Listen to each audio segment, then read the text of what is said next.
ये उन दिनों की बात है जब मथुरा के राजा उग्रसेन हुआ करते थे।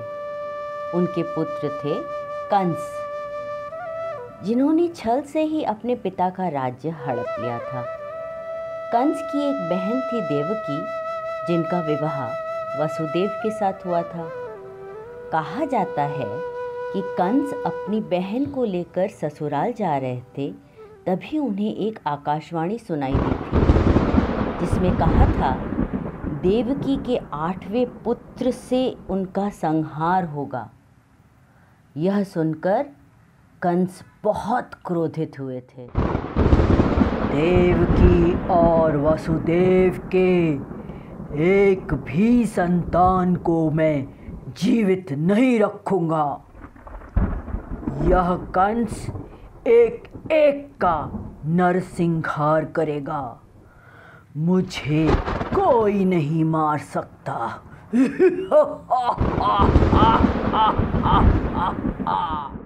कंस ने अपने ही बहन देवकी और वसुदेव को कारागार में बंदी बना लिया। कुछ दिनों पश्चात देवकी ने अपने 8वें संतान को जन्म दिया। उन्हें स्वयं भगवान विष्णु का आदेश प्राप्त हुआ कि वह इस बालक को नंद के घर वृंदावन में छोड़कर आए, जहां उनकी मैया यशोदा होगी। धीरे धीरे कान्हा माता यशोदा और पिता नंद के घर बड़े होने लगे। बड़े ही नटखट थे कान्हा।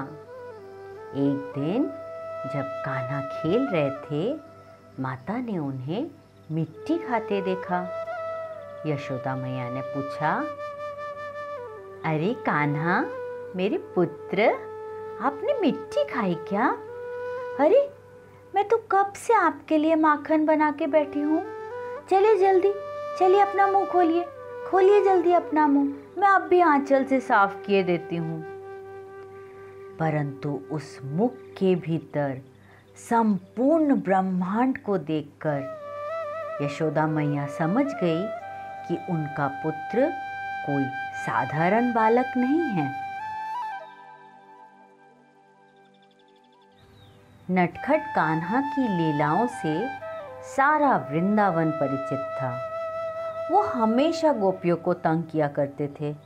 कभी उनकी मटकी फोड़ देते, कभी उनका वस्त्र चुरा के भागते, और कभी अपने सखा संग माखन चुराते। माता के लाख समझाने पर भी चुपके से अपने सखाओं संग माखन चुरा कर खाते, और जब मैया पकड़ लेती तो बोलते,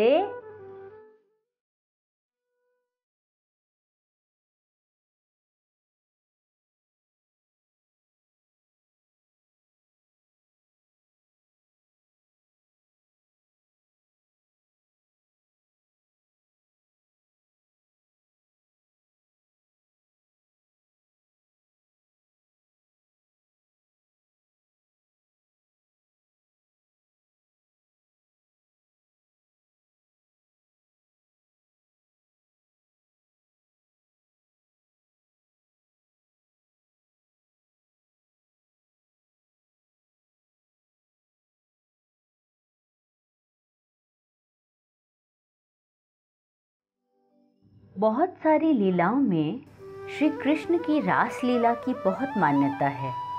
कहते हैं श्री कृष्ण की मधुर बांसुरी से न सिर्फ वृंदावन वासी, पर वहाँ के गाय, मोर और अन्य जंतु भी मोहित हो जाते थे।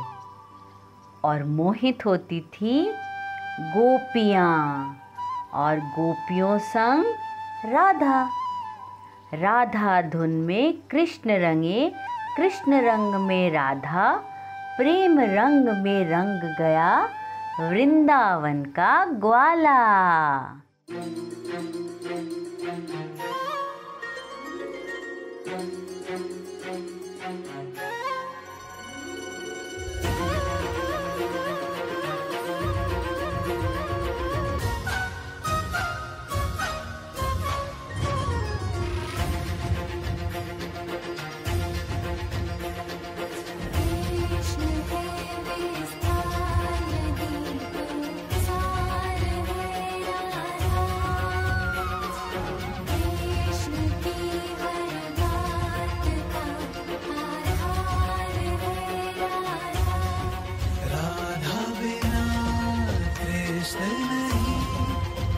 कृष्ण बिना नहीं रहा, जिस कण में राधा बसी उस कण में बसे कृष्ण सदा से।